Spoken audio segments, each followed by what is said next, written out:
Boa noite a todos e a todas. Vamos iniciar mais um encontro para a SEDUC. Hoje a gente vai conhecer um pouco sobre a pedagogia Waldorf e a Rita é quem vai nos apresentar. Então, Rita, fique à vontade. Obrigada, Emerson. Boa noite. Boa noite a todos. Eu sou a Rita, eu tenho 50 anos e eu atuo agora profissionalmente na Casa do Sol como diretora e sou professora na Prefeitura de São Paulo. Tenho Fundamental 1, salas de Fundamental 1. E eu vim falar um pouco sobre a pedagogia Waldorf, mais baseado na minha experiência. O Emerson me convidou e eu não sou uma estudiosa da pedagogia Waldorf, mas eu conheço a pedagogia Waldorf através da minha experiência, através de vivências, através de ter oportunidade de estar trabalhando com essa pedagogia no momento que eu conheci dentro da Monte Azul, que foi um lugar por onde eu passei, e eu vou trazer o meu melhor. Então, assim, é isso, assim, eu sou uma pessoa que teve a oportunidade de entrar nesse mundo da pedagogia Waldorf e, através desse meu conhecimento, e levando um pouquinho disso para os lugares que eu vou, dentro da minha casa, com o meu filho, quando eu era pequeno, que agora ele está com 24 anos, e dentro da minha vida mesmo, acertando e errando, mas procurando sempre trazer o que eu acreditei, a partir do momento que eu conheci a pedagogia Waldorf. Então, eu vou falar um pouquinho, assim, do que eu preparei aqui, vou dar uma olhada na minha cola, e aí depois eu coloco as minhas experiências, as minhas vivências, que aí eu acho que se torna, assim, menos cansativo, mais interessante. E aí depois a gente fecha aqui, e aí eu abro para perguntas, tá bom? Então, muito obrigada de ter sido convidada de estar aqui, e, assim, a pedagogia Waldorf, ela foi fundada pelo filósofo Rudolf Steiner. Houve um movimento depois da Primeira Guerra Mundial, e o diretor da escola Waldorf Story, que é da escola, não, desculpa, de uma fábrica de cigarros, convidou Rudolf Steiner e pediu a ele que fizesse uma escola para os filhos daquelas crianças, os filhos dos operários da fábrica de cigarro. E o Rudolf Steiner já tinha tido essa iniciativa, já tinha esse pensamento na área pedagógica, na área da educação, então ele fez essa escola. Ele teve um tempo curto para preparar educadores para essa pedagogia, para atuar com essa metodologia, com essa pedagogia Waldorf, e ele preparou através de palestras, e aí depois de um tempo, então, ocorreu que os filhos dos operários começaram a ter essa pedagogia como base na sua educação mesmo. Eu vou ter que olhar aqui na minha cola que eu estou nervosa. Então, a pedagogia Waldorf, ela tem como base a antroposofia. E a antroposofia tem, assim, muitos e muitos conhecimentos que são explanados, que foi o Rudolf Steiner que fundou a antroposofia. Então, a antroposofia traz conhecimentos dentro da agricultura, que até nós estávamos falando sobre isso, né? Dentro da medicina, dentro de estudos bíblicos, dentro da filosofia, dentro de movimentos que tem a ginástica Bolt e a euritmia. Então, a antroposofia engloba muitas e muitas coisas, entre elas a pedagogia Waldorf. O Rudolf Steiner fundou essa escola, que foi para os filhos dos operários da Waldorf Story, em 1919, no pós-guerra, como eu já havia dito. E ele teve um impulso social, essa pedagogia foram para essas crianças. E, através desse impulso social, ele trouxe algo novo, a pedagogia era uma coisa nova. E aí, então, essa pedagogia tem como característica a divisão dessa instituição humana através de ciclos. Então, os alunos, eles são vistos a partir dos 0 aos 7 anos, dos 7 aos 14, e dos 14 aos 21, onde é desenvolvido o pensar, o sentir e o querer. Eu vou falar muito resumidamente, porque eu não domino essa teoria, eu teria que estudar muito mais, é que eu falei, eu vou falar mais sobre as minhas vivências. Mas dentro desse, de 0 a 7, de 7 a 14, e dos 14 aos 21 anos, que é onde determina se nasce o eu, é trabalhado o pensar, o sentir e o querer. Esse trabalho dentro de escolas Waldorfs acontece por épocas. Vocês estão me ouvindo? Sim? Esse trabalho acontece por épocas, e eu vou falar um pouco sobre a época do jardim da infância, que é onde eu consegui atuar mais e é onde eu conheci.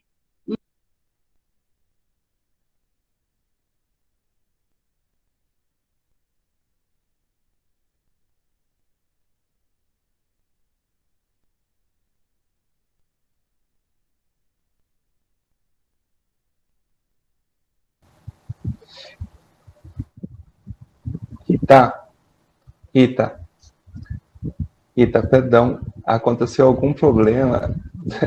Acho que sem querer eu desativei o teu microfone. Por favor, ativa ele novamente e retoma. Perdão. Desculpa. Fui eu que desativei sem querer, sem perceber, perdão. Deu certo agora, Emerson? Deu certo, deu certo. Fui eu que cometi o erro de desativar sem perceber. Tudo bem. Acontece. Então, eu tive a oportunidade, né? Vou retomar um pouquinho.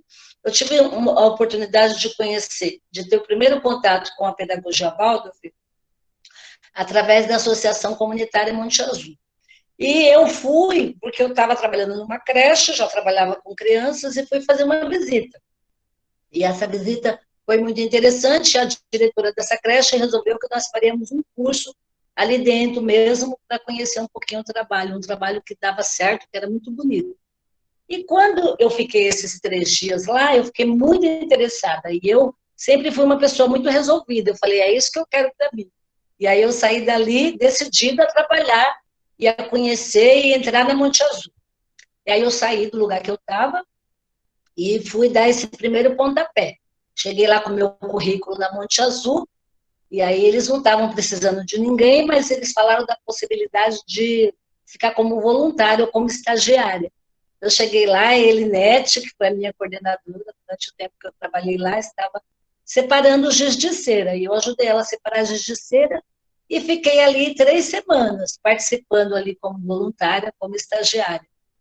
E aí, então, surgiu uma vaga, e eu queria, né, fazer um teste para assumir essa vaga. Já tinha alguma experiência com alunos. E aí, então, a Durvalina, que era a professora que estava na sala, onde eu estava fazendo esse estágio, ela me convidou para fazer o teste, então. E o teste seria contar história. Eu iria contar uma história para os alunos da Durvalina.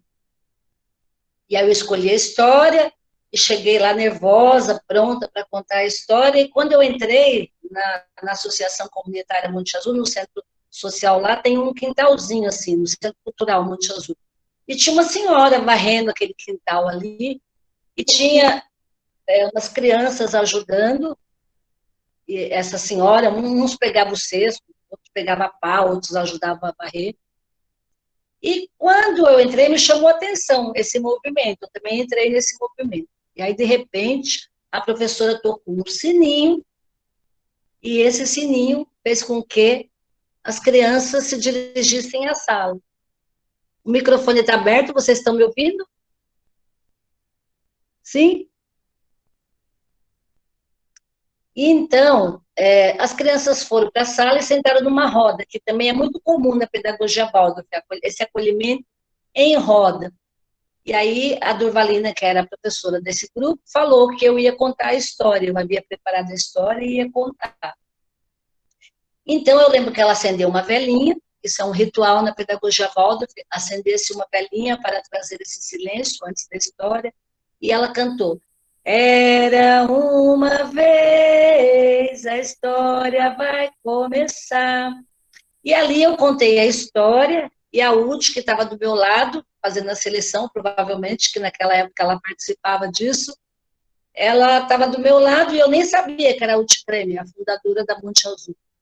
E aí, então, eu passei num teste e fiquei na Monte Azul. Fiquei na Monte Azul 10 anos. fiz lá dentro o seminário Waldorf, aprendi muitas coisas em cursos que eu participei lá, e aprendi principalmente com essa vivência junto com os alunos e junto com as pessoas que estavam lá.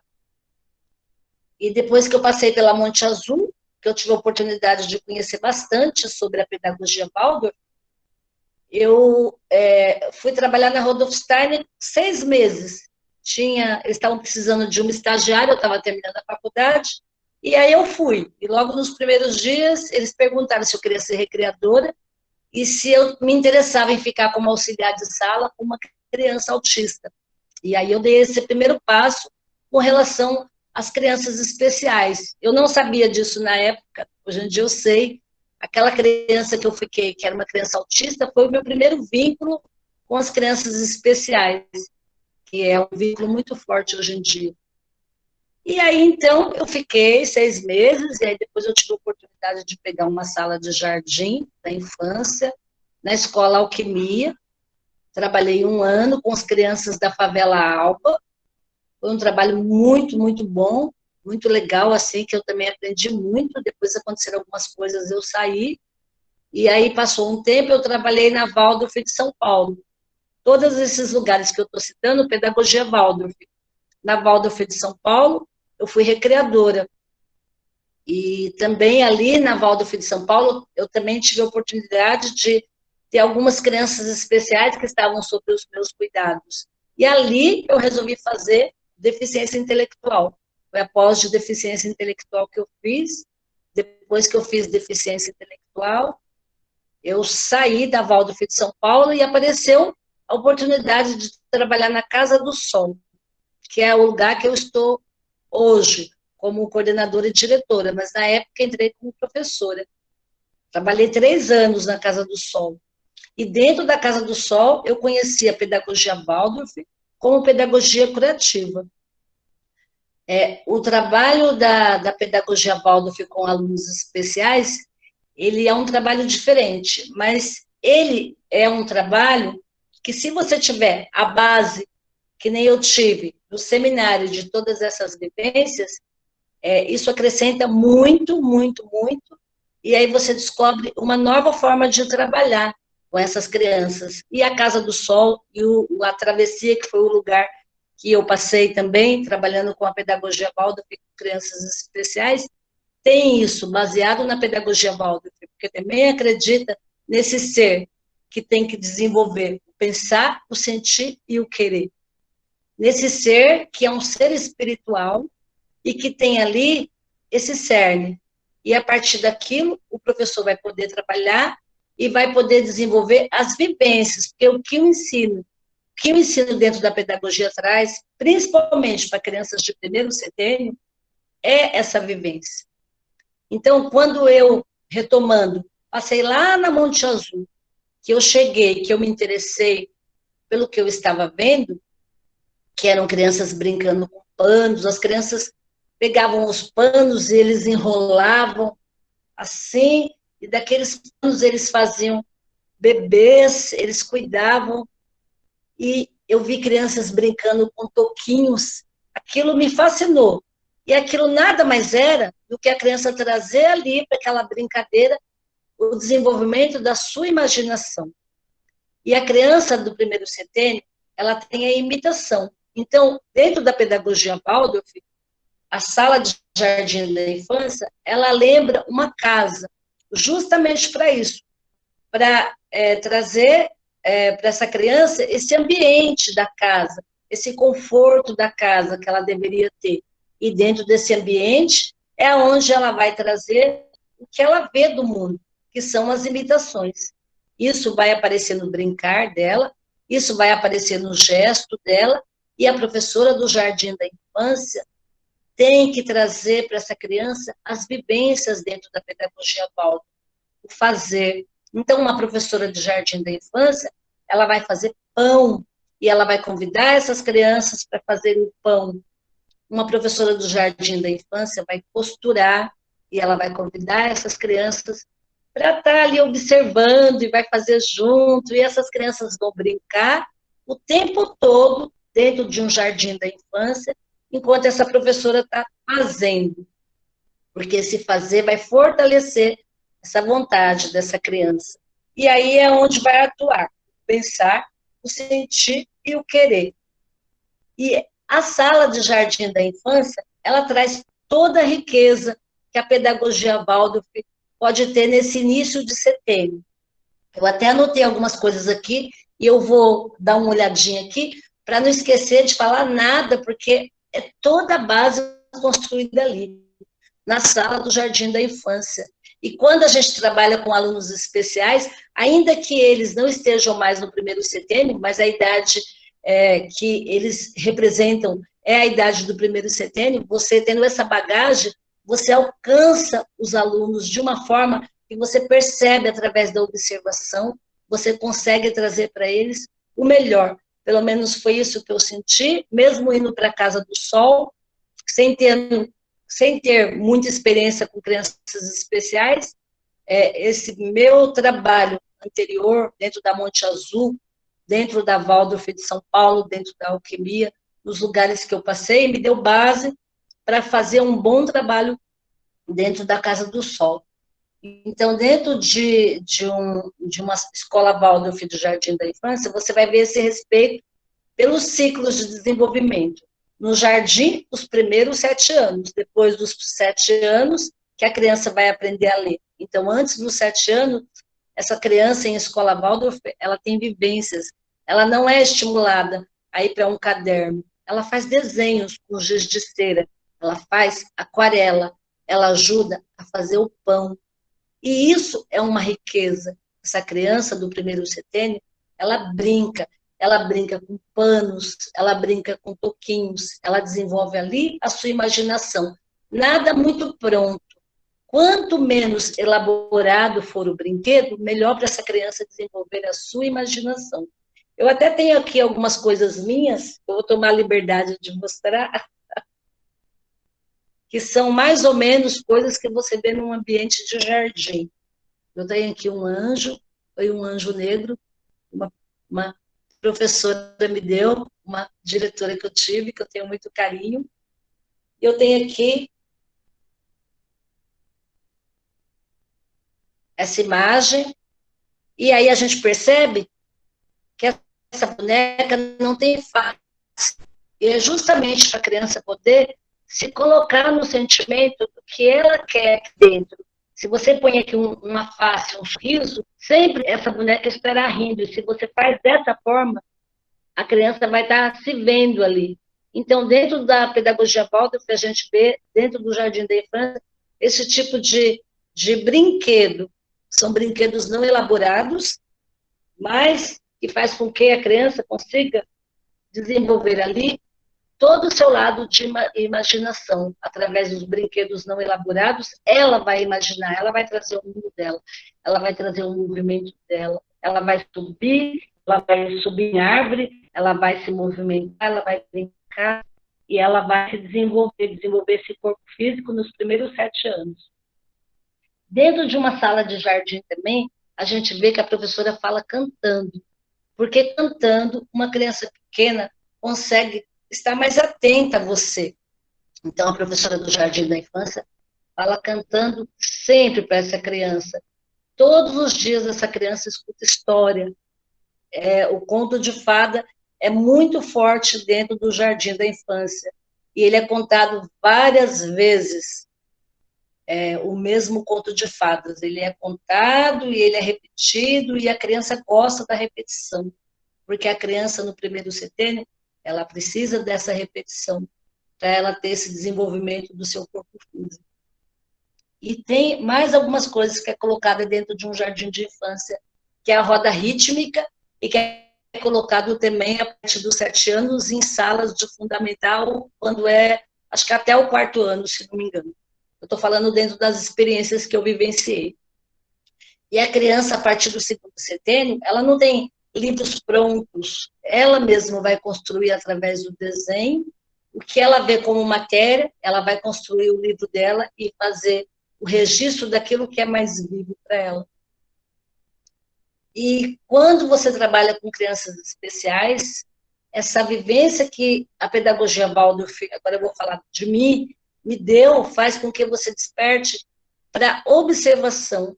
E dentro da pedagogia curativa, que é a pedagogia Waldorf, para as crianças especiais, chama-se pedagogia curativa, ela é muito viva, você consegue perceber, você consegue estar junto com a criança, porque as crianças especiais nem sempre elas vão verbalizar. Então, a pedagogia costuma falar, você empresta o seu eu para essa criança especial, uma vez que ele não consegue verbalizar. E isso é muito vivo. Eu fiz umas colas aqui, mas eu não consigo olhar, então eu vou fechar com um verso e vou transformar essa palestra num bate-papo. Eu acho que acaba ficando mais rico. Pode ser? Esse verso é do Rudolf Steiner, e ele, para mim, é muito vivo. Eu falo esse verso e eu repito sempre que eu preciso estar atenta ao mundo e ao meu fazer. No pensar, lucidez. No sentir, afeição. No querer, ponderação. Se eu aspirar a essas três, então poderei esperar orientar-me corretamente pelas trilhas da vida, frente a corações humanos, no âmbito do dever. Lucidez provém da luz da alma, e a afeição mantém o calor do espírito. Ponderação revigora a força vital. Tudo, aspirar na confiança em Deus, conduz nos caminhos humanos, a bons e seguros passos na vida. E é isso que eu tenho que falar. Aí está aberto a perguntas, aí a gente faz isso aqui um bate-papo. Gostaria de agradecer pela tua exposição, né? E até que o pessoal se anima aqui a fazer as perguntas, eu vou te fazer umas primeiras perguntas. Tudo bem? Sim. Você trouxe para a gente a tua experiência, né? E dentro dela, permeado alguns princípios e modos operantes, digamos assim, né? Como isso se opera. Eu gostaria que você reforçasse para a gente, assim,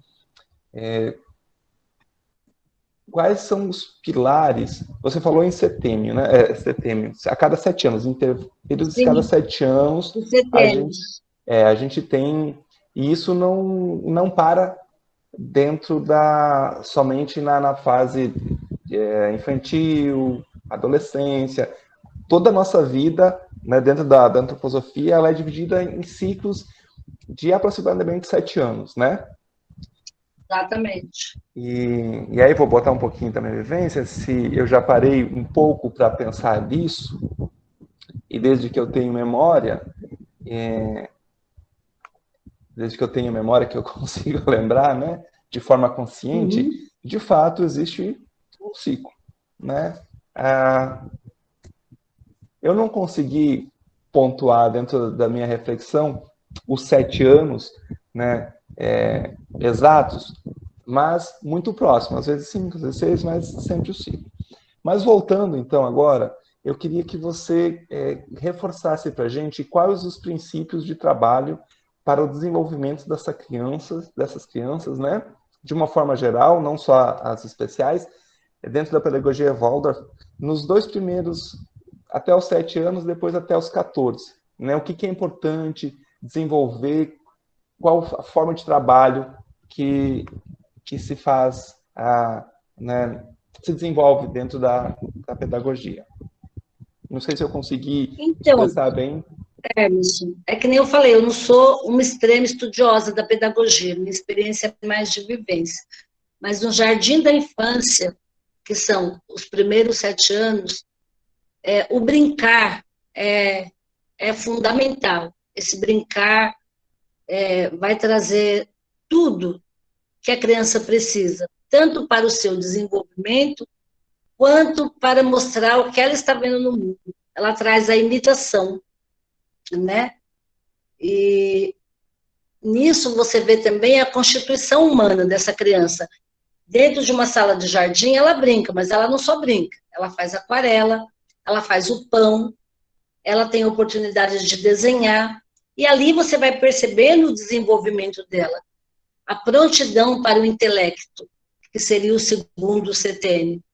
Então, a pedagogia Waldorf não oferece a alfabetização antes dos 7 anos, porém, a criança recebe outro tipo de alimento, e ela vai fazer o pão, então ela vai ter desenvolvimento de coordenação motora, ela vai brincar carregando objetos pesados dentro da sala, ela vai pintar fazendo uma aquarela, percebendo as cores, e dentro do primeiro setênio, isso é a base. E a professora vai estar ali observando tudo isso e vai estar atenta a esse crescimento.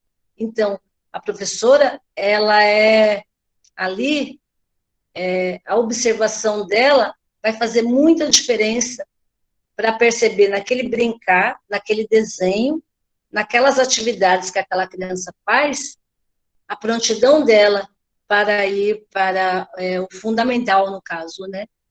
E, então, isso é determinante. Dentro daqueles primeiros anos ali, até o final dos 6 anos e meio, 7 anos, a criança ela vai mudando, ela vai trazendo ali, vai trazendo aspectos que você percebe com relação à prontidão dela, ao que ela está precisando, o que ela está querendo do mundo. E aí depois, no segundo setênio, que viria essa fase da alfabetização. E aí a criança vai, no primeiro ano, e ela ainda tem alguns elementos ainda, que são aos poucos que vão se perdendo. Então, por exemplo, uma sala de primeiro ano, às vezes tem ainda uma casinha, porque a professora vai sentir que tem aquela necessidade da casinha, um pouquinho no começo, e aí depois aquilo vai ser tirado, para aquilo não ser tirado de uma forma assim, tão rápida. Mas aí, a criança que vai para o primeiro ano, ela já está dentro de uma prontidão, e aquilo também vai ser trabalhado pela professora, que vai pegar aquela turma do 7 até o 9º ano, e acompanhar esse desenvolvimento dessa criança até o 9º ano.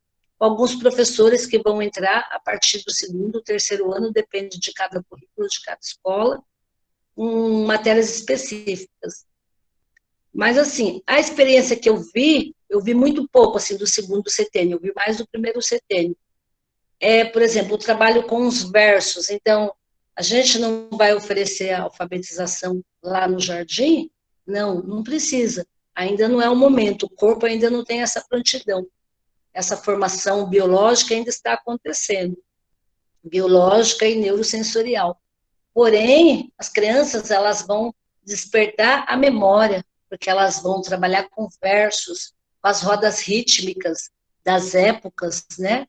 As épocas são muito fortes, e isso também vai no segundo setênio, o trabalho com as rodas rítmicas, com a época, e aí, então, a alfabetização, através de versos, através de vivências, que a professora, junto com a criança ali, vai colocando, vai sendo introduzido junto com a roda rítmica, com os amigos.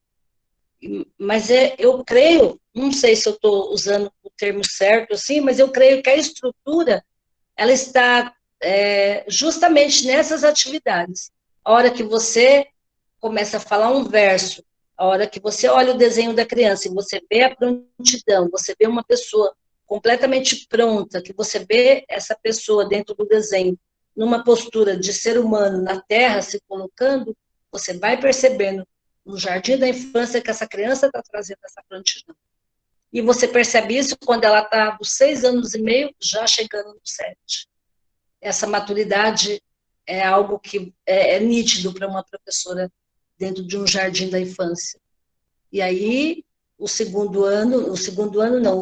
Fundamental 1, né, para onde ela vai, você vai ver nitidamente essa criança amadurecendo e ganhando essas habilidades que foram sendo desenvolvidas lá no início do jardim da infância, né?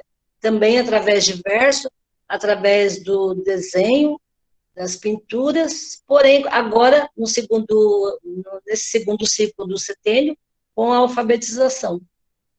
Não sei se eu te respondi, Emerson, mas o que eu percebi são essas questões, assim, no fazer, é isso, assim, que eu percebi.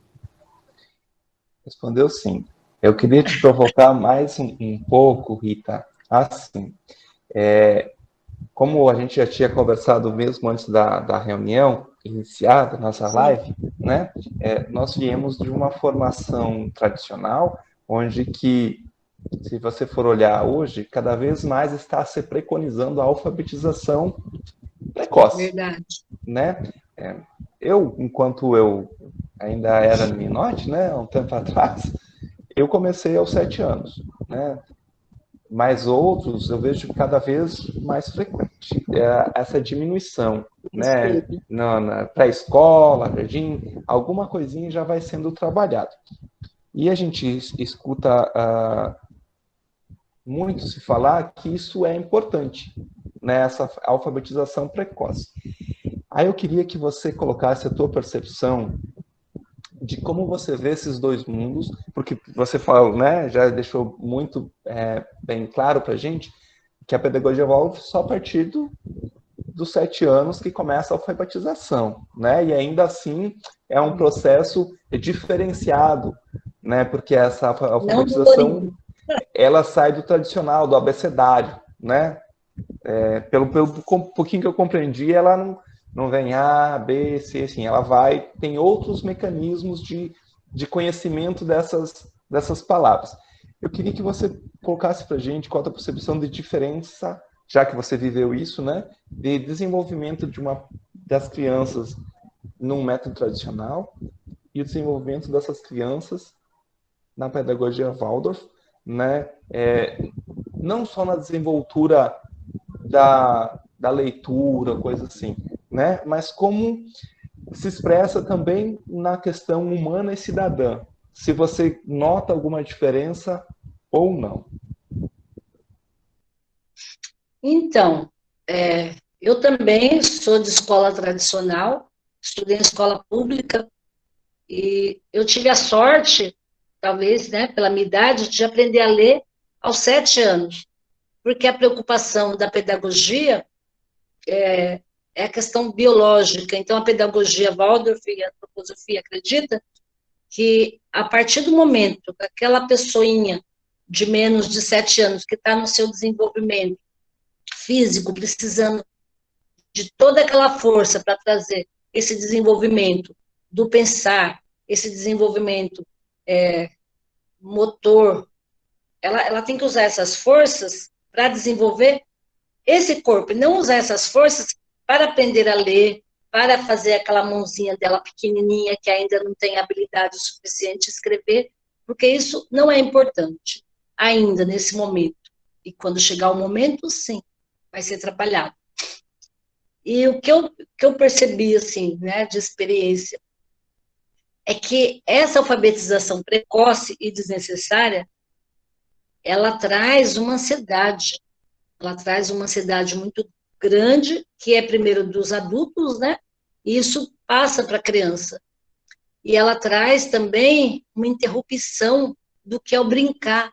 A criança, quando ela é iniciada na alfabetização muito cedo, não tem motivo dela ser iniciada nessa alfabetização tão antes do brincar dela estar realizado, dela ter brincado bastante, dela ter desenvolvido essa imaginação, dela ter conquistado essas forças na parte física dela.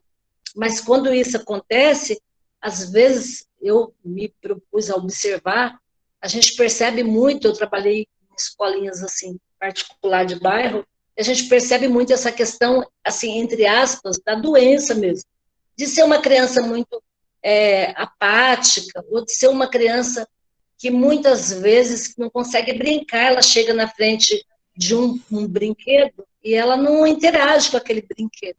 Ela quer que o brinquedo, porque é assim, né? O brinquedo tem a pilha que ele ande sozinho, ela não é capaz de colocar essas forças da imaginação. E, assim, essa questão do brincar não ter acontecido na época certa, que é a época que ela deveria brincar, vai interferir mais tarde na vida dela. Essa criança vai ter dificuldade de imaginar.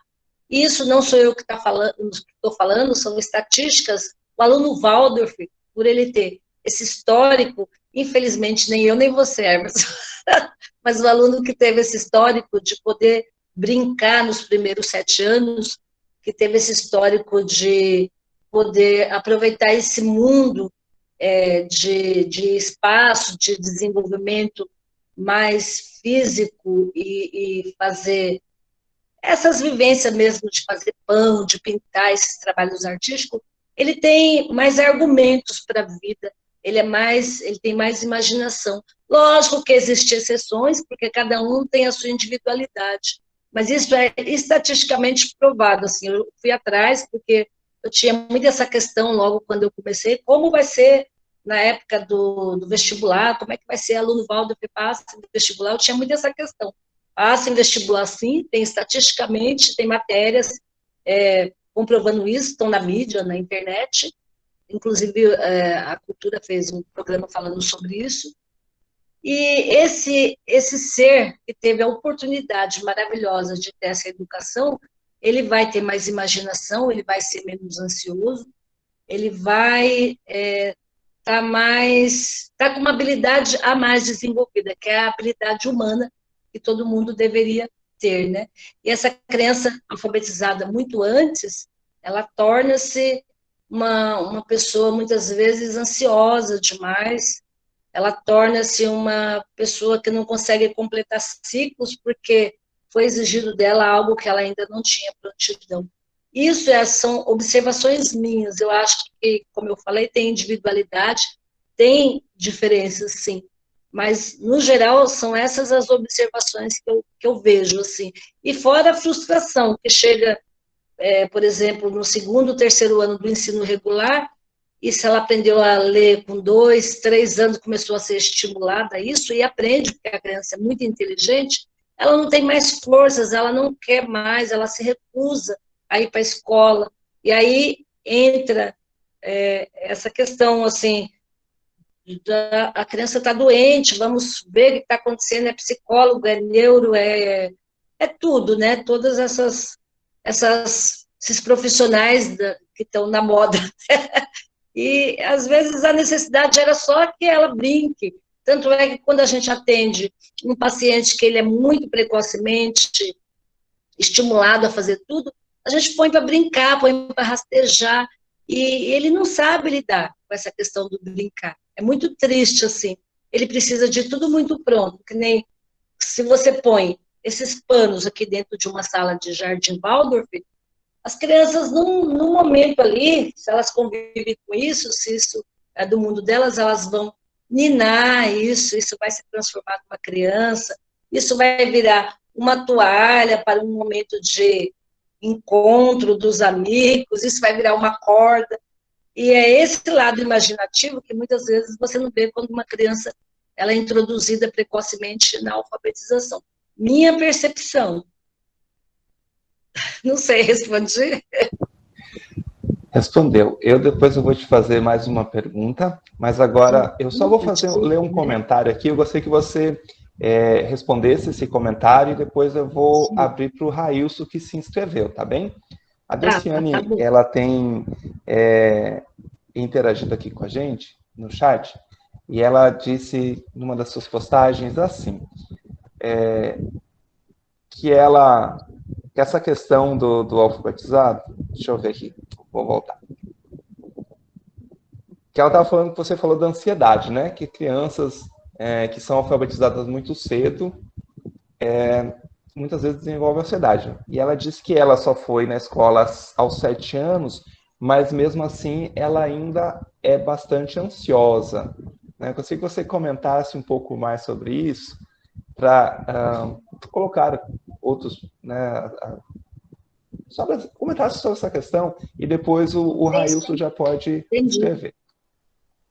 Então, Emerson, o que eu estou te falando são percepções minhas, de acordo com minha vivência. Eu acho que em todo mundo tem as individualidades, mas as percepções que eu tive foram essas. Mas é assim, por exemplo, eu aprendi a ler na minha casa, com os meus irmãos. Meus irmãos sabiam ler e eu lembro que muitas vezes eles liam uma história, eu me interessava pela história, e eles paravam no meio e falavam, agora você quer saber o resto? Vai lavar a louça. Eu tinha que lavar a louça, eles leram o resto, porque eles sabiam ler e eu não. E eu comecei a ler naquele turbilhão de vai fazer tal coisa porque eu não vou ler mais para você. Eu me interessei pela leitura e eu comecei a ler. E eu fui para a escola com quase 8 anos. Porém, quando eu cheguei na escola, eu não conseguia assimilar a minha leitura em casa, do que eu via, que os meus irmãos começaram a ler para mim, com o que eu via lá na cartilha. Eu fui educada lá, eu fui alfabetizada pela Caminho Suave. E para mim não tinha coerência aquele texto lá. Para mim aquilo não era leitura. A leitura é o que eu tinha em casa, que me dava prazer, que eu comecei a aprender através dos meus irmãos. Porque eu tinha o exemplo, né? E aí entra a questão da imitação. Eu queria fazer que nem os meus irmãos, pegar um livro e ler. E eu achava bonito aquilo. E eu comecei a escrever com carvão nas calçadas, até eu começar a aprender aquilo. E para mim aquela leitura, ela era muito mais viva do que o que a professora foi me ensinar na escola. Então eu tive muita dificuldade no meu primeiro ano, porque para mim ler não era aquilo que estava lá. E isso faz muita diferença e talvez responda, porque tem todo um histórico e individualidade de cada um. Mas talvez responda, né? Porque não é só você aprender a ler antes do momento, antes da prontidão, que te dá ansiedade. Infelizmente, não é só isso, senão o problema do mundo acho que estava resolvido. Mas tem tantas outras coisas, as expectativas que nós adultos jogamos nas crianças, tem tantas outras coisas, né? Mas eu lembro claramente disso, que eu fui para a escola com uma expectativa de leitura, e chegou lá na escola e falei, eu não quero aprender a ler desse jeito. Porém, quando eu chegava em casa, os meus irmãos estavam lendo e eu me interessava, eu ia ler e eu aprendi a ler rápido, muito rápido, pelo interesse, porque aquilo era bom, e não porque a cartilha Caminho Suave era boa, né? Então, eu acho que é isso também, é a vivência de cada um, é a forma como cada um teve essa alfabetização. Para mim, foi muito bom aprender a ler, mas porque eu aprendi imitando os meus irmãos, percebendo que a leitura dos livros era boa, e não a Caminho Suave. Nada contra Caminho Suave, não quero falar, não conheço quem foi o autor, não sei qual. Na época era Caminho Suave, mas, assim, não tinha significado, não tinha contexto.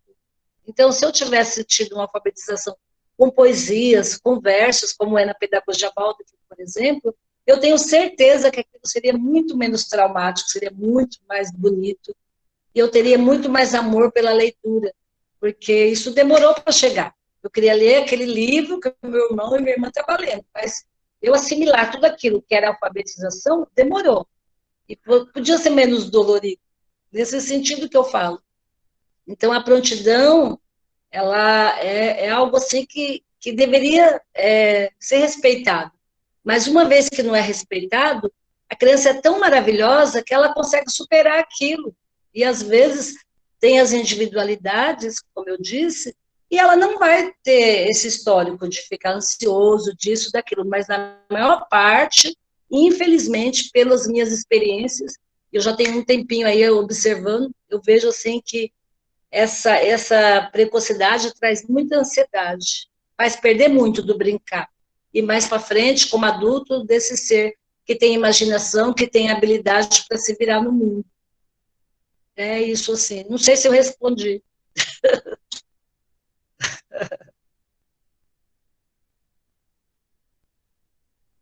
E a pergunta aí do rapaz? Boa noite, meu nome é Railson, sou do PET. Boa noite, Railson, tudo bem? Tudo bem, com você? Tudo bom. Graças a Deus. A minha pergunta é referente à questão de qual tendência, né, que você tem dentro da educação está inserida essa teoria, né? De início eu pensei que se tratava aí daquele momento de educação clássica, né, que você tem lá o trivium, o quadrivium, e a gente, conforme foi desenrolando a palestra, né, eu descobri que não é bem assim. Está alinhado mais a uma tendência progressista, né, de ver a criança como uma questão de ver a criança a partir de um ponto de vista de desenvolvimento integral, né, esse aspecto mais holístico, né, desenvolver o aspecto físico, visual. Então, a minha pergunta é porque, com certeza, eu talvez se eu tivesse ouvido, né, alguma vez, foi muito rápido, durante a minha licenciatura, o curso de licenciatura. Creio também que essa é a situação das licenciaturas em pedagogia em geral. Assim, durante o seu percurso formativo, onde você teve esse contato, né, com essa, foi só da experiência mesmo, ou em algum momento da formação inicial, continuada, você teve acesso a a sistematização da teoria, né? E a outra, já aproveitando aqui a oportunidade, era de como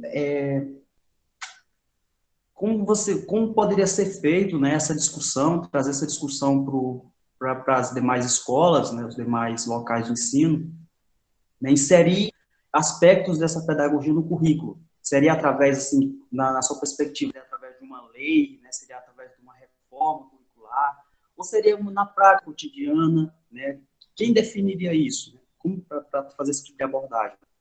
Não sei se ficou claro as duas perguntas aí. Ficou claro, Railson, obrigada.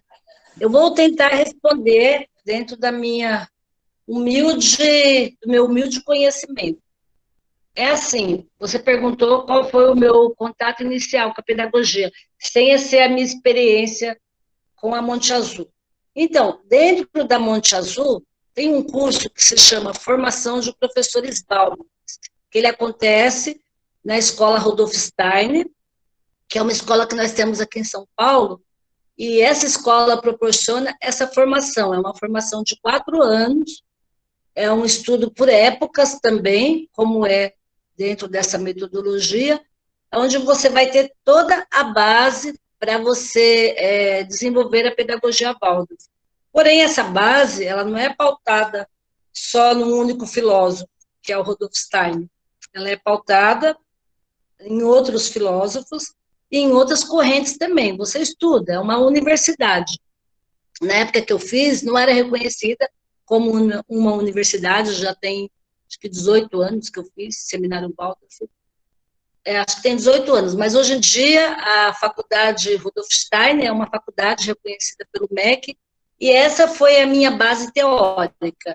Acho que isso responde a sua primeira pergunta, né? Então, eu fiz Pedagogia Waldorf lá, e fiz também Mainumbi, que é um curso oferecido pela Associação Comunitária Monte Azul, que trabalha mais a pedagogia no âmbito social e do fazer, porque essa pedagogia ela tem sido aplicada com trabalhos de comunidade, que nem eu trabalhei com os alunos da Alquimia, da Favela Alba, trabalhei também há pouco tempo num centro social, com alunos de uma favela lá perto, que agora eu esqueci o nome, mas depois eu lembro, que fica ali perto da Interlagos, e é assim, uma pedagogia que realmente ela toca, ela acontece. Então, assim, a minha base teórica foi essa, né? Foi o Mainumbi, foram os cursos que eu tive, passando por esses lugares, foram os congressos, porque tem todo um movimento dentro dessa pedagogia, se você depois dar uma pesquisadinha, você vai ver que estimula esses professores, que vai nos atualizando, a gente vai tendo a oportunidade de participar de congresso, de grupos de estudo, é toda uma busca individual, mas que acontece. Se você está dentro de uma escola Waldorf, essas oportunidades vêm. Então, essa foi a minha base teórica, e assim, hoje em dia, eu estudei outras coisas, eu fiz psicopedagogia, fiz deficiência intelectual, eu deixei de estudar algumas coisas da antroposofia, porque, na verdade, eu estava sem esse tempo, né? Eu preciso voltar a fazer isso. É uma proposta de vida. E é assim, agora a segunda pergunta sua, com relação a como isso vai acontecer, eu não acredito que uma lei resolva, eu acho que uma lei é algo que vem de fora, ninguém nunca vai entender a pedagogia Waldorf, a não ser que se aprofunde um pouco daquele estudo e que vá ver como que acontece. Porque eu lembro, quando eu entrei e vi o trabalho dentro da favela Monte Azul, eu parei para observar que aquilo era bom, porque quando a diretora daquela época da creche que eu trabalhei falou, não, é um trabalho legal, que as educadoras limpam a sala, tudo, eu confesso que eu tive um preconceito. Eu falei, mas como? Só esse trabalho vai resolver? Então, qual é a fórmula que eu acredito? A fórmula que eu acredito é esse conhecer da pedagogia Waldorf, e não por teorias, que a teoria, às vezes, ela pode ser inacessível, mas é através desse resultado, de visitas, de ver um trabalho que acontece. Um aluno que ele tem como base, um aluno especial, agora eu vou falar, a pedagogia Waldorf, e um aluno que está dentro de uma inclusão, e eu estou dentro de uma escola da prefeitura, eu posso falar, né, eu tenho digamos que, essa vivência também, o aluno que está dentro de uma casa do sol, de uma travessia, ele consegue desenvolver muito mais as suas habilidades, porque ele tem essa oportunidade, esse respeito, né, por ele. E não que o aluno que está dentro de uma outra instituição que não é Waldorf não tem. Mas esse olhar da pedagogia Waldorf, ele é muito mais de acordo com a pedagogia fala em corpos, corpo físico, corpo etérico, corpo astral e o desenvolvimento do eu. Então, dessa visão da pedagogia, esse olhar, ele é muito mais individualizado. Então, por exemplo, eu consegui, mesmo sem ter trabalhado com educação especial, chegar na Casa do Sol e desenvolver o trabalho que eu desenvolvi com os alunos lá, porque eu tive esse embasamento, porque eu me propus a observar os outros alunos que eu tive, porque eu me propus a estudar. Porque os alunos que eu tive lá na Casa do Sol eram crianças que não verbalizavam, mas eu conseguia me conectar a eles através da forma que eu aprendi a trabalhar dentro da pedagogia Waldorf. Então, essa é a grande diferença. Eu não acredito que uma lei colocaria pedagogia nenhuma em nenhum espaço. Eu acredito que a observação do que é bom e a observação de resultados é o que faria a grande diferença. E eu acredito que isso está acontecendo, porque cada vez mais a gente vê professores com formação Waldorf dentro de escolas. Cada vez mais a gente percebe que as pessoas estão conhecendo a pedagogia Waldorf, as pessoas têm interesse de pôr, que nem eu fui coordenadora numa escola, e a diretora, ela não conhecia a pedagogia, mas ela me viu contando história num aniversário. E aí ela falou, esse é o trabalho que eu quero que as minhas professoras façam. Então, eu trabalhei com a pedagogia Waldorf lá, e eu não falei da antroposofia, mas eu fiz com que aquelas professoras que estavam sob a minha tutoria conseguissem contar a história, e as crianças que ouviam a história eram alimentadas pelas histórias. E é nisso que eu acredito, é de ver os resultados para poder falar, não, é isso que dá certo, é isso que eu quero, e não de uma lei. Não acho que lei dá certo, não. Respondi, Railson. Sim, contemplado com a fala. Obrigado pela atenção. Obrigada a você. Rita? Oi, tô aqui. Professor Jackson, nosso colega, ele fez uma pergunta para você. Eu vou ler para ti. Professora Rita, este modo de ensino abrange todo o ensino básico, do primeiro ao nono ano? Se sim, como se alinha com as diretrizes do MEC no que eu acho que me refiro ao atendimento ao conteúdo? Acho que ele está se referindo, diz respeito ao atendimento do conteúdo. Sim, eu entendi. Obrigada, Hermes. Então, eu não tive tanta experiência com o segundo setênio, né, que seria o ensino regular, do primeiro não, que seria do primeiro ao nono ano, né, que seria do primeiro ao quinto ano e depois do quinto ao nono. Eu não tive tanto esse contato, vou falar pelo pouco que eu vi nas escolas. Tem os professores especialistas, tem um currículo para seguir. Esse currículo, ele tem por base o que o MEC recomenda. As escolas Waldorf não pode fugir do currículo, porque são umas escolas. São escolas, tem secretarias, tem leis, tem tudo isso que a gente sabe, as burocracias. Quem está dentro de escola sabe. A gente não pode fugir disso, até porque é assim, tem a legislação, tem vestibular, tem todas essas coisas, né? Então, tem os professores especialistas, que vão trazer as matérias para esses alunos. E, concomitantemente a esses professores, tem a professora que vai acompanhar os alunos até o 9º ano. Mas essa professora, ela também é preparada. Ela é uma professora que ela vai desenvolvendo saberes ali, até porque ela tem que passar aquilo para os alunos.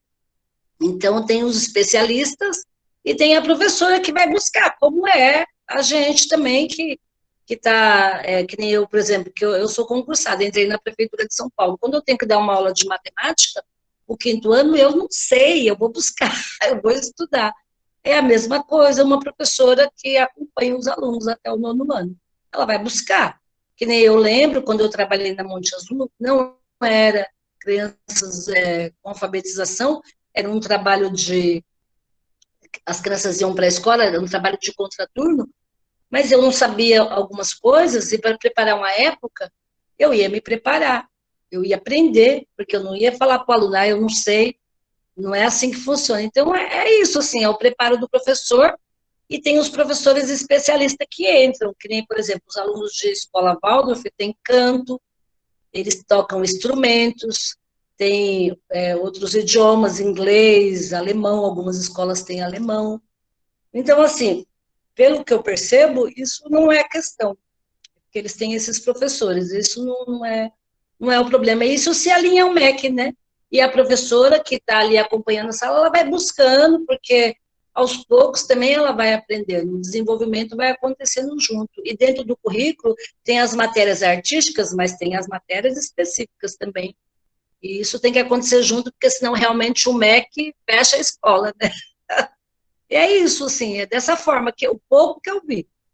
Eu não sou uma especialista, assim, do fundamental, de ficar muito tempo, nunca tive dentro de escola Waldorf, 3ª série, 4ª série, nunca tive.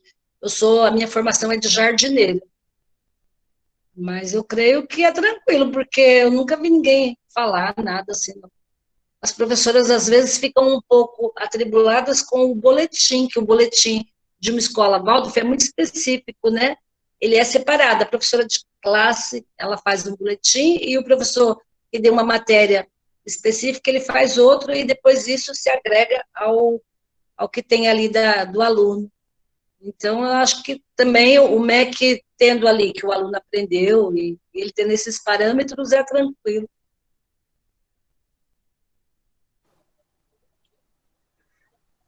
O professor Jackson agradeceu a resposta. Obrigada, eu respondi a pergunta dele, era isso? Obrigada. Rita, eu quero te fazer uma outra pergunta. A gente tem assistido aí nos últimos 15 anos, talvez, uma escalada muito grande das tecnologias, inclusive, que nós estamos utilizando neste momento, não é mesmo? Verdade, eu estou aqui passando. E nesse meio tempo, o que a gente observa, né, o que eu tenho observado, né, não sou nem de perto estudioso, mas talvez um curioso no assunto, e também, como tenho pessoas com crianças que têm filhos que são próximas a mim, é muita utilização do celular para crianças desde cedo, né? Às vezes criança que mal fica sentado sozinho, né? Ela já está com o celular na mão e às vezes sabe operar esse equipamento melhor do que a gente mesmo. Mas a questão né?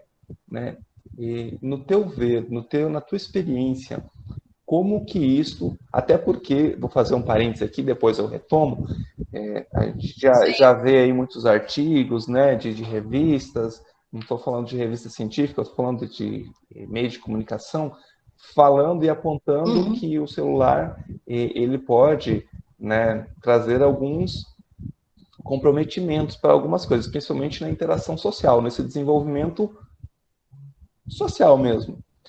Então, como que você vê a influência ou esta ferramenta, vamos dizer assim, quais as influências que ele está tendo na nossa sociedade, nas nossas crianças, e como também utilizar dele, né, porque ele está uma ferramenta e ele está aí, né, como que isso poderia ser utilizado em prol de um benefício, né? Como fazer disso um instrumento benéfico e não que ele traga, se é que é possível, que ele traga um malefício para a aprendizagem e desenvolvimento dessa criança, né? Como lidar com isso? Como ele está influenciando e como lidar com isso? Então, Emerson, eu também tenho me feito essa pergunta, muito, principalmente nesses tempos remotos, né?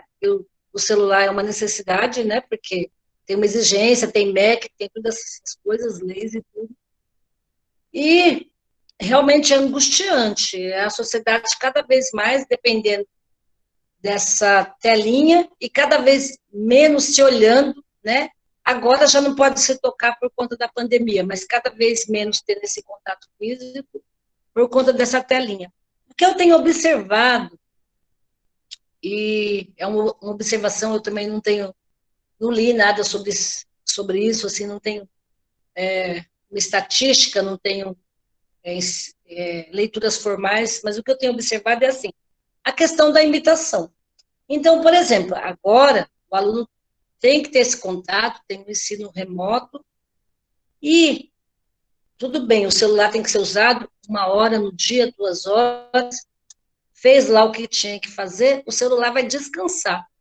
Então, eu não tenho filho pequeno hoje em dia, ele está com 24 anos, mas eu acho que essa questão do tempo que o celular tem que ser usado pela criança, é o pai que deveria determinar, ou é a mãe, e não determinar assim, agora você não vai mais usar. Não, o celular vai descansar, eu não uso, você não usa. Porque o que acontece? O celular, ele traz uma dependência. Você fica toda hora olhando, você fica ansioso, você quer ver, você quer aquele meio de comunicação, né? E isso, os adultos também estão muito nisso. Você vê gente atravessando a rua olhando o celular, você vê as pessoas almoçando e o celular na mesa, o celular é sujo, o celular não deveria ficar na mesa nesse momento, até por uma questão de que é um momento sagrado de almoço, mas as pessoas estão nisso e não percebem. As pessoas estão se tornando, entre aspas, autistas, porque tem alguém do lado dela, mas ela está teclando no celular. Eu estou falando de gente que já passou dos 21, que o eu já está formado, que tem uma formação. E enquanto a gente, como adulto, não dá esse exemplo para a criança, eu acho que, infelizmente, não tem como resolver. É assim, é como se eu tivesse que cuidar de uma planta e falar para a criança, olha, cuida daquela planta ali, né, que a gente vai ter que cuidar daquela planta ali, mas eu estou junto com a criança e eu estou falando para ela, eu não estou indo lá cuidar. Então, o celular é a mesma coisa. Deixa esse celular aí, menino, para de ficar nesse celular, mas eu estou lá. Ou então a criança está falando comigo, mas eu estou prestando atenção no celular. Eu estou com pressa para pôr essa criança na cama para dormir, porque eu quero ver o celular. E eu acho que é a questão da autoeducação, como tudo, né? Eu não posso falar para uma criança, olha, cuida daquela planta ali. Se eu que tenho que cuidar, dessa criança aprender comigo, e aí isso acontecer naturalmente com ela. Eu nem precisar mais falar. O celular é a mesma coisa. A hora que nós, adultos, deixarmos de nos dedicarmos tanto tempo a ficar ou no celular ou no computador e começarmos a nos preocupar de olhar nossos pais, a pessoa que está do lado da gente, dar esse exemplo, através da imitação, a criança vai conseguir. Ela vai deixar o celular e ela vai, nesse momento remoto, usar para o que tem que ser usado, né? Eu acho que está aí, não tem como negar isso. Mas não tanto, não como um excesso. Mas essa atitude primeira tem que vir do adulto, do educador, porque nós somos educadores todos, né? Então, se todo mundo está o tempo todo, e é o que eu vejo, todo mundo teclando, se comunicando, todo mundo se preocupando com aquele objeto tanto, você está ensinando para a criança que ela não tem que deixar, que ele não vai descansar. Então, o celular vai dormir. Faz uma cama, cobre o celular, põe ele para dormir. A criança vai entender perfeitamente. Você, como adulto, tem que entender isso também. Se você não entender, não adianta. E isso é assim para tudo. é você usar a imagem para trabalhar com a criança e você acreditar nessa imagem. Porque se você não acredita, não adianta. E é isso, eu vejo isso, assim, eu acho que é uma solução a longo prazo, mas é uma solução de, eu vou começar a fazer com meu filho e ele vai entender. E não de você falar, olha, menino, tantas horas no celular. Porque não funciona. É aquela história, né? É você seguir o exemplo, faço o que eu faço, né? E não faz o que é mandado. Porque a gente imita, né? Quantas vezes a gente se pega, até hoje eu me pego, eu estou com 50 anos, fazendo coisas que muitas vezes nem é adequada, porque minha mãe me ensinou, né? E são preconceitos, e a gente imita mesmo. Agora, algo tão forte que está aí, que tem toda uma mídia, que tem toda uma questão de influência empurrando goela abaixo para a gente, vai ser muito difícil deixar se não tiver essa força. Eu acho muito complicado, infelizmente. Com certeza. Na tua fala, né, eu consegui me enxergar. E com certeza, né, realmente a gente precisa fazer essa reeducação, começando por mim. Rita, tem duas coisas aqui, a Vilma e depois a Andréia. A Vilma, ela diz assim, professora Rita, como foi sua experiência no CCA Esperança, criando ambientes Waldorf no projeto social com a pedagogia social, né? Então, você comenta essa contribuição da Vilma, e depois tem a Andréia, que diz que é psicóloga da diretoria da Casa do Sol, né? E que ela quer falar sobre a questão do celular. Então, depois que você fizer o comentário da Vilma, eu vou deixar franqueado, a Andréia pode nos apresentar a experiência dela, o trabalho. Tudo bem? Tudo bom. Então, trabalhar no Centro Social Esperança, para mim, foi um presente. Eu tive um momento muito difícil, quando eu estava saindo da travessia, que eu tive uma questão de saúde, eu tive um problema de síndrome do pânico, porque eu estava com minha mãe doente, estava com uma série de coisas, e eu sou o tipo de pessoa que vai pegando tudo, erroneamente, que não deveria. E aí eu fiquei, né, eu sou divorciada, eu que me mantenho, e eu falei, caramba, estou terminando pós-graduação em psicopedagogia, como que vai ser, né? Eu preciso pagar, né? E aí eu fui chamada pelo Centro Social para trabalhar lá, e eu tive um encontro. Eu costumo falar que eu tenho muitos encontros maravilhosos que mexem, assim, e movimentam a minha vida. Chegou lá, eu encontrei a Cristina, que é a diretora do Centro Social Esperança, e foi muito bom, assim, foi muito rico, assim, porque eu encontrei ela e ela também me encontrou. E aí ela falou, eu vi aqui no seu currículo que você tem pedagogia Waldorf e tudo, mas você trabalhou nessa escola, você tem interesse? E aí eu falei para ela que eu falei, eu tenho, Cris, eu tenho sim, tenho interesse, quero fazer o meu melhor e a gente vai conseguir. E aí foi esse trabalho foi acontecendo. Eu fiquei pouco tempo no Centro Social Esperança, criei um vínculo lá com a Vilma e com a Cris. A Vilma é voluntária no Centro Social e a Cris é diretora. Mas foi muito bom, assim, foi um desafio e foi muito bom, mas eu não acredito que o meu trabalho encerrou lá, não.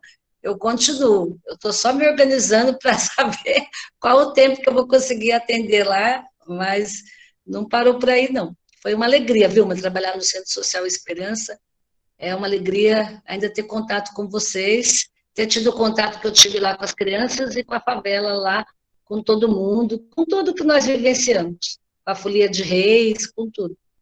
É isso. André, pode falar, André? Oi, Rita, só complementando o que você falou, Emerson, desculpe entrar de sopetão, ainda sobre a questão do celular, que tem alguns estudos bem interessantes sobre alguns teóricos da pedagogia Waldorf, entre eles o Valdemar Setzer, e ele fala dessa questão do celular, na verdade, sobre um outro ponto de vista, sobre o ponto de vista da educação, que o celular, ele vai falando, ele é um matemático, e todo o estudo dele foi ele estudou o assunto junto com outro grande teórico que implantou a pedagogia Waldorf no Brasil, que é o Rudolf Lantz. E aí ele vai falando que o problema do celular é que ele vai viciando o cérebro em uma mesma estratégia de pensamento. Então, quando, por exemplo, os pais falam assim, mas meu filho, por exemplo, é preguiçoso. Isso a gente escuta muito no consultório. Meu filho é preguiçoso, mas quando o assunto é celular, nossa, precisa ver como ele é habilidoso. Na verdade, a tecnologia ela é toda desenvolvida de um jeito que a pessoa não precisa pensar muito para executar as funções daquele aparelho, porque os aparelhos, eles basicamente funcionam da mesma maneira. Então... Você tem autogestão. E a pedagogia Waldorf, ela vai alertando para isso, e, mais do que tudo isso, talvez mostrando como a tecnologia não funciona de uma maneira que vá ajudar no processo educacional da criança. Então, tem esse fator. Na verdade, o que eles pregam, inclusive, nas escolas mais tradicionais, Waldorf, é que a criança deveria ser protegida em relação aos meios eletrônicos. Na década de 80, Sim. Por exemplo, os alunos das escolas Waldorf, tinha uma bem tradicional em São Paulo, eram desestimulados a usar televisão, usar rádio. Então, por causa dessa questão, que atrapalharia no processo educacional dessa criança. Então, a tecnologia, eles têm um olhar de menos que a tecnologia ajudaria menos nesse processo. E, me parece, quer dizer, pelo que a gente acompanha hoje em dia nas escolas, é que a tecnologia virou um braço nesse processo educacional. Só complementando. Agora para ser nos dois braços. Na verdade, virou o braço e o cérebro. Então, é bem essa diferença. Quer dizer, na pedagogia Waldorf é desestimulado e na educação tradicional é estimulado, em excesso até. Sim. Tá? Obrigada por ter me deixado entrar, mas eu queria complementar o que a Rita estava falando, porque eu acompanho essa pedagogia há 40 anos, então eu vi bem essas diferenças dessa escola mais tradicional, Waldorf também, que hoje a Waldorf tem passado por algumas modificações, então as escolas hoje já são mais, eu diria, não tão ortodoxas como eram antigamente. Eu acho que dá para perceber essa mudança. Obrigada, viu, pela entrada. Obrigada a você, André. Obrigada mesmo.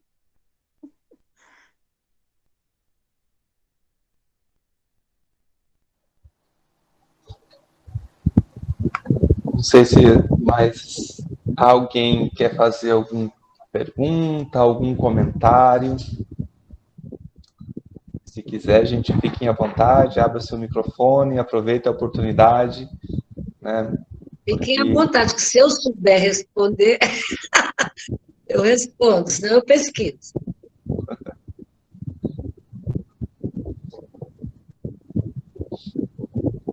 Mais uma curiosidade, então, Rita, porque o pessoal já está... na verdade, isso é uma informação de internet, então, por isso eu não sei da veracidade dela, né? O que eu li um pouquinho, busquei a mais, né, sobre a pedagogia Waldorf, fala muito da questão do olhar, digamos assim, do desenvolvimento também espiritual das pessoas que estão naquele meio, né?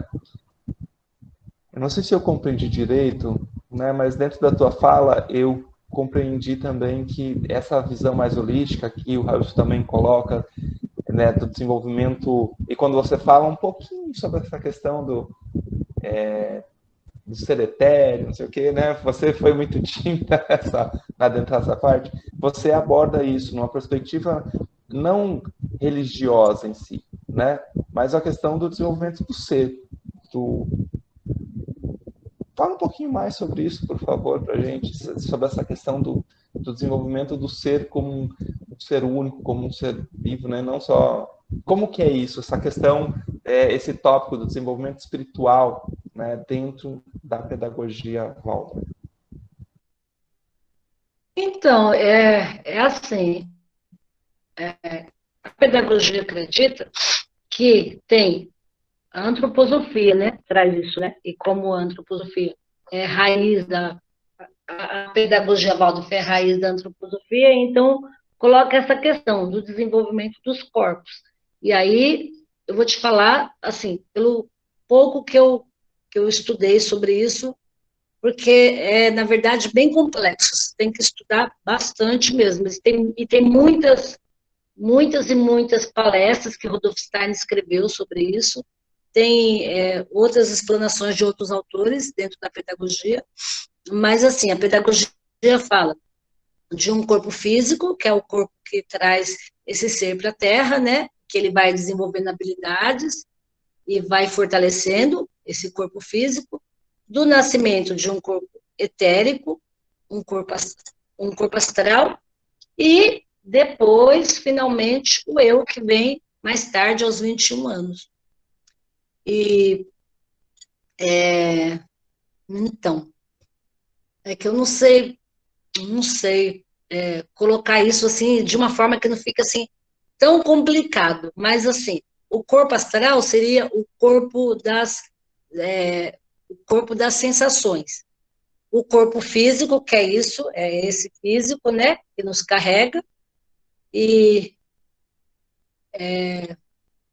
seria o eu, que é o nascimento do eu, que vem com a maturidade, com todas as vivências que um ser humano tem até os 21 anos, e que aí ele chega e é o período de consciência mesmo, deveria ser, né, com 21 anos, onde tudo se aflora, tudo que ele passou, ele consegue algumas conquistas, ele tem desenvolvimento do seu intelecto e tudo que ele teve durante a história, né, e o corpo astral, eu já falei do corpo astral?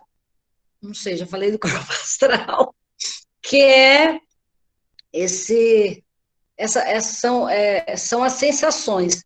Na verdade, eu não me sinto pronta para falar disso sem ter um preparo. Eu só dei uma olhada mesmo para falar hoje que isso é algo da pedagogia, que é um elemento da pedagogia. Mas a pedagogia fala dos reinos. Então, fala também do reino mineral, do reino vegetal, do reino animal, e que isso também é constituição do ser humano.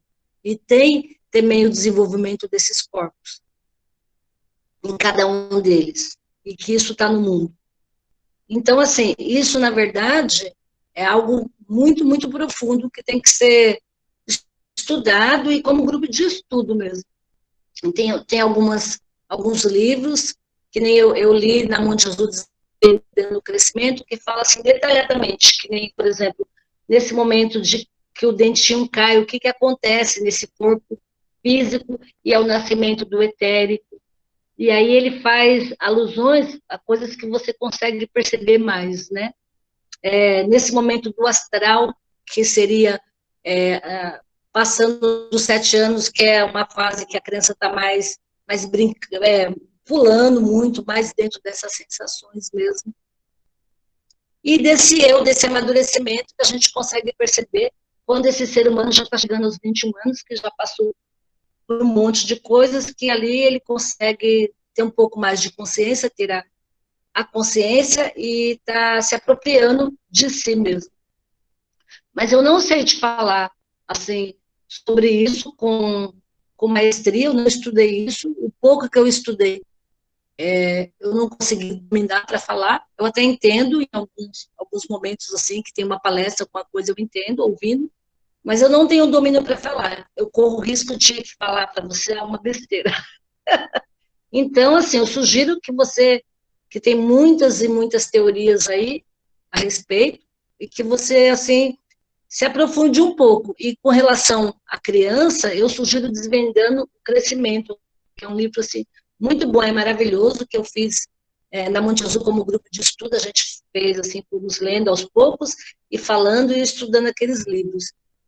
E assim, tem muita coisa assim dentro da pedagogia Waldorf que você pode buscar e que vai te ajudar. A arte da educação, que é do Rudolf Steiner, né, que tem as palestras.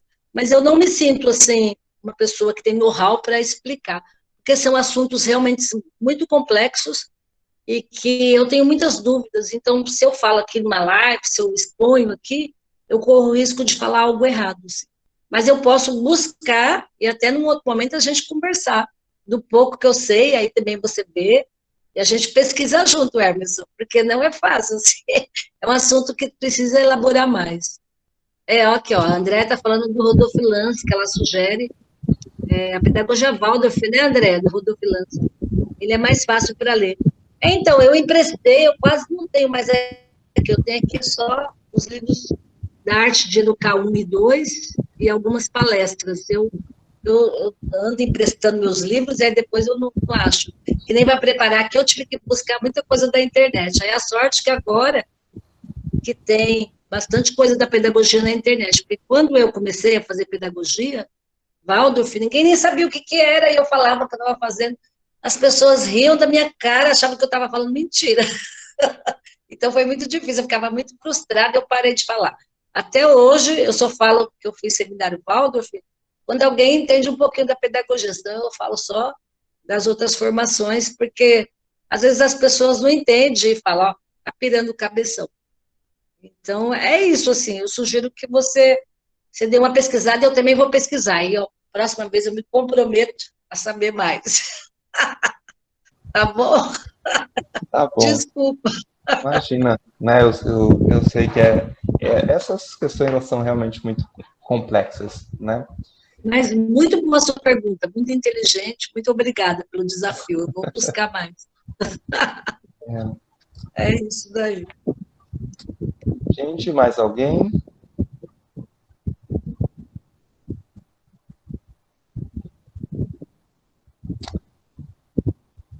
Leonice, tá me ouvindo? Estou, professor. Então. Oi, Rita Santana. Oi, quem é? Então, oi. Sim, Eunice. Eu trabalho com o professor Emerson, sou petiana. Sim. Ele é meu tutor. Uhum. Então, eu quero te agradecer por sua participação, por transmitir suas experiências diante da educação. Você nos mostrou que a pedagogia Waldorf estuda além daquilo que se vê, estuda a alma, o espírito, aquilo que muitas pessoas não conseguem entender. Você nos mostrou que para trabalhar com crianças, a gente tem que se entregar de corpo e alma, sentir, pensar, querer, e que a pedagogia Waldorf busca desenvolver o amadurecimento emocional. E sabe que todas as crianças não se desenvolvem igual. Que educar uma criança é como cuidar de uma planta. Tem que ser cuidada com carinho e atenção. Então, quero te agradecer por ser essa profissional, por ter esse sentimento racional. Afinal, Rita Santana, rima com bacana. Te achei uma pessoa muito legal. Que continue exercendo esse trabalho. Pode ter certeza que você é fundamental nesse processo da educação. Quero te parabenizar por sua apresentação, por ter dado o espaço para todos dialogarem sobre esse tipo de educação. Obrigada de coração. Obrigada a você é linda. Obrigada. Obrigada. Então, muito obrigada. Para continuar a minha fala, eu fiz uma pequena homenagem para os professores, para todos os professores que estão presentes neste grupo. Já que hoje é o Dia dos Professores. Ser professor não é tarefa fácil, mas é uma tarefa encantadora. E por mais que essa profissão seja difícil, muitas vezes faz alguém sorrir. É uma profissão que não é valorizada, mas que traz emoção ao ver um aluno educado. Ser professor, muitas vezes, é ser traduzido como chato. Mas se a gente olhar bem, o professor só quer ver o bem de alguém, e sem olhar a quem. Ao professor, às vezes, não é dado o seu devido valor, mas o professor tem uma infinidade de amor. Ele só quer educar, transformar o mundo em um mundo melhor. E mesmo nos seus dias piores, ele chega na sala de aula com um sorriso no rosto, com um rosto seguro e cheio de fé. Ser professor é ser luz na vida de alguém, é ser como uma estrela. Por mais distante que ela esteja, ela sempre está lá, preparada para brilhar. E quer saber? O professor sofre, passa noites de insônias, pensando o melhor para o estudante. Não existe quem não se encante com o papel fundamental do professor. Todos eles têm uma história diferente para contar, mas algo em comum. Se doam inteiramente a esta profissão. E quero agradecer a todos esses profissionais que são de suma importância para o desenvolvimento da nação. Essa homenagem é para todos os professores que estão aqui presentes, mas quero dedicar uma em especial ao professor Emerson da Chiesa. Professor, que você sente saudade do lugar onde veio, saudade da família, dos amigos que deixou, aonde morou, mas está aí para exercer sua profissão. Sei, professor, que você tem amor à sua profissão, pois você transmite emoção naquilo que faz. Sei que você é capaz de chegar onde quiser. Sei que você gosta da terra molhada e florida, e você sempre dá partida para aquilo que é real. Gosta do natural. Você é um professor sensacional. E quando falam em agroecologia, lembro-me de você, segurando naquela enxada, naquele amanhecer, transmitindo o maior carinho com a terra. Sei que o solo fica a agradecer por sua presença. Você tem uma essência incomparável, que vai além da aparência. Sei que você defende de coração a produção agroecológica. E você não é aquele que só fala, mas pratica a ação. Quero te agradecer de coração. Obrigada. Que lindo, Emerson! Quem agradece de Ai, coração que lindo, sou que eu. lindo. Muito lindo. Nossa, Realmente, mas você, olha, você é mais do que o professor Valdo, Fê. Dá para ver pelo brilho, pelo jeito que ela fala, o encanto que ela tem, a veneração. Muito ela consegue maravilhoso. tocar nossos corações, sim. Ela é a nossa poetisa, né? A gente tem, Rita, assim, uma sorte muito grande do curso, a gente ter várias pessoas com essa sensibilidade, com este carinho, essa capacidade, né? E a gente tem ainda mais sorte do PET de ter a Euleonice, né? Que nessa questão da poesia, ela é mestre, né? Ela realmente consegue retirar o melhor, a essência de cada momento. Ela sempre tem nos brindado com esses momentos maravilhosos. E agora eu agradeço de coração mesmo essa homenagem. Realmente fiquei muito emocionado por essa singela homenagem que acabei de receber duplamente, né?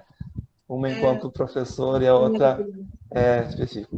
Nice, obrigado de coração mesmo. Que lindo, muito lindo. E agradecer a todos lindo. muitos nossos estudantes que estão aqui presentes. E que vocês também, né? Parabéns, Anice. Eu sei que ela também já comentou que ela é professora. Eu sei que tem outros aqui que amam a profissão, que se dedicam um pouco e comentar, né? Do que me vem rapidamente, como está aqui na frente. Eu tenho acompanhado um pouquinho o trabalho do Railson, que tem um trabalho muito bacana no Facebook.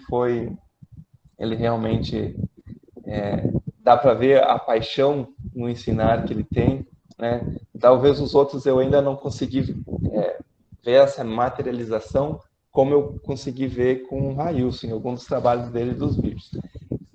Mas em todos os momentos que a gente já teve, é o carinho que eles expressam por essa profissão, realmente tenho certeza que eles serão futuros profissionais brilhantes. Já são Fazer profissionais, diferença, né? né? E vão Já continuar. sou. Que lindo, Emerson. Obrigada de ter me proporcionado assim, esse momento, essa oportunidade de falar. Eu nunca fiz uma palestra da vida. E eu estava com muita vergonha, preparei aqui, fiquei falando, mas não li, que não consegui ler nada, não sei o que aconteceu. E é porque eu não consigo mesmo, eu tenho que falar, eu sou assim. Mas eu fiquei muito feliz, espero assim, ter respondido um pouco, e eu vou procurar saber mais sobre o corpo astral, sobre o corpo etérico e o eu. Vou me estudar mais, aí na próxima live que você me chamar, ó, estou firme lá. Ou então, quando você vier nos visitar na Casa do Sol, venha. Aí a gente faz uma troca, você fala da biodinâmica e eu vou estudar, falo sobre os Eu não corpos. sei nada de biodinâmica, hein? Eu realmente, eu sei que ela existe, conheço um pouquinho, interagi com alguns amigos, né? Mas eu não sou um estudioso na agricultura biodinâmica, eu sou um curioso. Mas eu sou uma curiosa da pedagogia Valdo, que eu estou aqui falando. Não, a gente tem uma oportunidade e a gente quer ouvir, isso que é importante. Eu quero agradecer a Rita, ao Eric também, né? Que nos deu apoio, que nos recebeu quando fizemos o contato e deu todo esse suporte, fez a ponte, né? Com tanto carinho que nos tratou. O Eric, gratidão por toda a ajuda. O Eric também tem me ajudado num outro aspecto, né, Eric, para uma futura live aí. E Rita, gratidão por ter atendido o nosso convite, tá? E a todos Obrigada vocês que participaram, foi um obrigado pela presença de todos, né? E tenho certeza que todos apreciaram esse momento, que foi muito rico, né? Por tudo que foi trazido, e certamente é algo que nos coloca para pensar um pouco mais, a refletir, que existem outras maneiras, né, de trabalhar. Às vezes a gente entra no cotidiano e a gente entra no mecânico, né? Às vezes até para pensar um pouco em outras possibilidades, em outras alternativas. E agora esses momentos, eles têm sido muito ricos, né? Eu estou muito satisfeito, muito feliz com tudo que essas lives têm nos trazido, porque elas realmente nos trazem assuntos para pensar, né? Coisas para refletir, nos fortalece, né? Fortalece. Então, e esse certamente foi mais um momento riquíssimo que tivemos, né? E que tem nosso agradecimento de coração mais uma vez.